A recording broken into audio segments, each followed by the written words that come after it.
Moram da istaknem da smo ovim činom, znači ne samo sečom ovog parka, nego i onog parkića kod pozorišta i sečom drveća u Žarka Zrenjanina ulici i u Porti i onog što se nagoveštava na trgu između opštine i Robne kuće i svih onih narednih 2000 stabala kako nam je lokalna vlast obećala u jednom novinskom članku da će seći 2000 stabala u ovom gradu, da smo ugroženi na više načina i mislim da to mora vrlo jasno da se kaže. Ugrožena je naša životna sredina, znači nešto što možemo nazvati malim ekosistemima naše urbane sredine. Ugroženo je naše demokratsko pravo da odlučujemo o tome i na kraju ugrožena je urbana kultura ovog grada, što je u najmanju ruku jednako važno kao što su i ove prve dve stavke. Ugroženi su ne samo stabla, već i zelene površine time što se u ovom gradu iz godine u godinu smanjuju parkovske površine.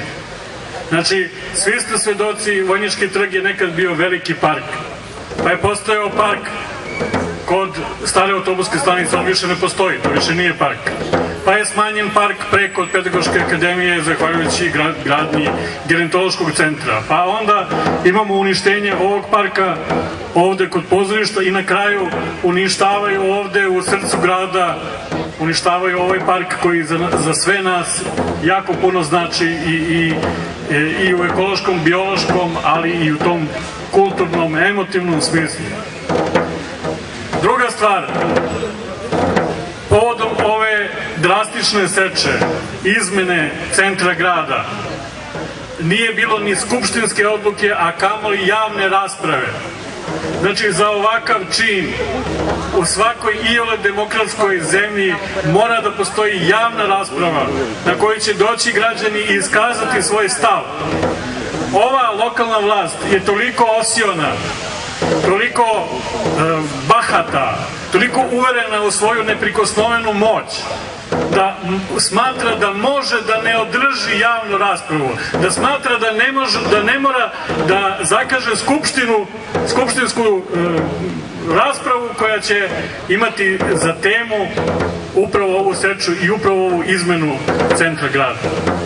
I na kraju, uništavajući ove zelene površine, uništavajući ove parkove, oni ubijaju ono što je tradicija ovog grada, ono što je urbana kultura ovog grada. Naredne generacije će živeti u obezličenom gradu, opustošenom gradu koji će ličiti na Tiranu iz vremena Envera Hodže.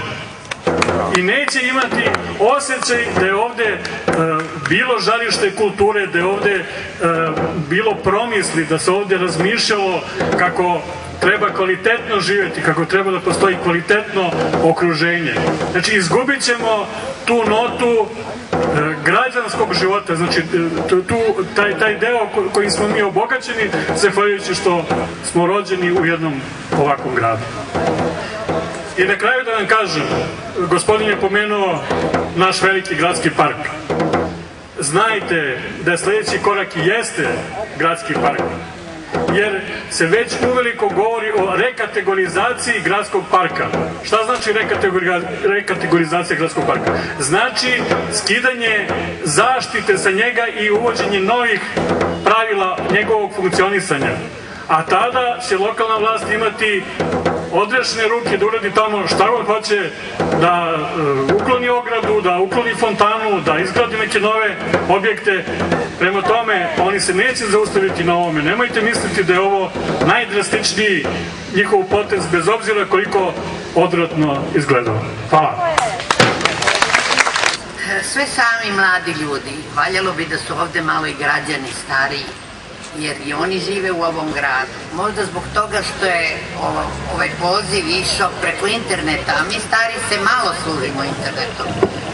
Pa se zato i pokupilo mladosti, mada bi moglo da bude u mnogo većem broju. Nije ovo tako impozantan broj.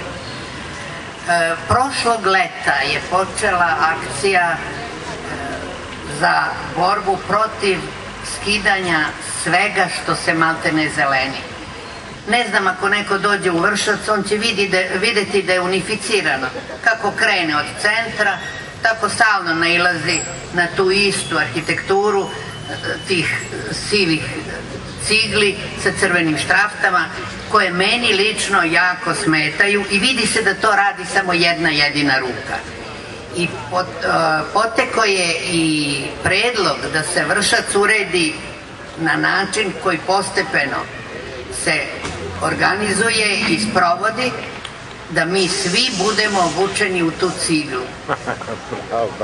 Ispred zgrade pozorišta nalazi se, u stvari u tom prostoru, nalazi se jedno veliko arheološko nalazište Sarmata, koje je, kad su građene ove dve zgrade i kad su pravljeni iskopi za vodovod i za kanalizaciju, muzej imao tu ingerenciju da vrši nadzor nad tim iskopinama.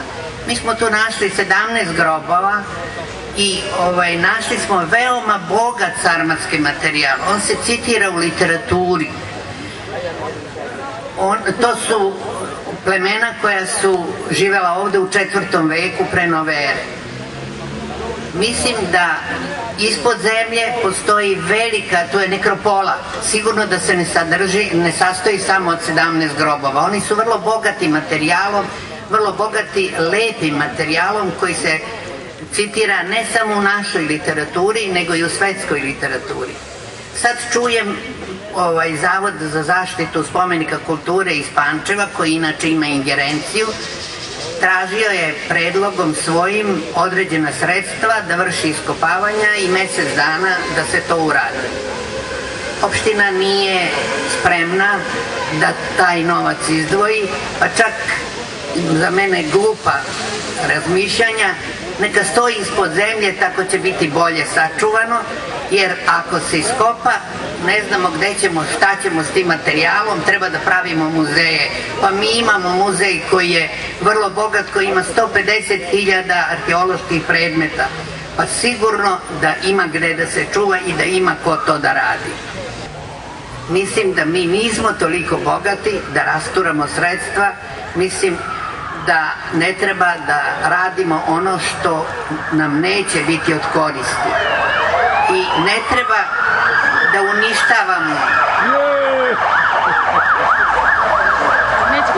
da uništavamo zelene površine. Taj park je deklarisan kao javna zelena površina, sad se deklariše kao park gde će biti šetalište, gde će biti klupe, gde će biti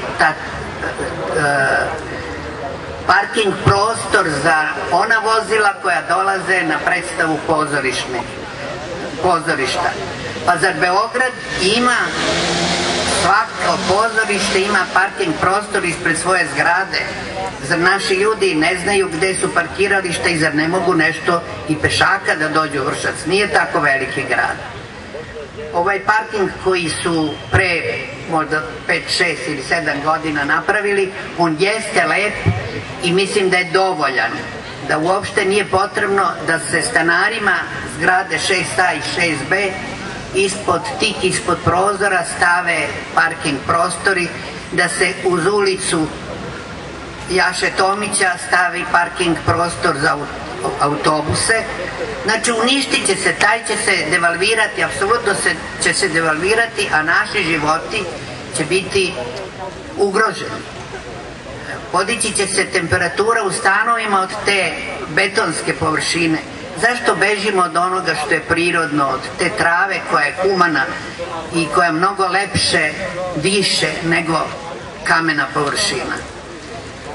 Ja sam pisala u Vršačkim vestima, u Vršačkoj kuli, vodila sam razgovore u urbanizmu.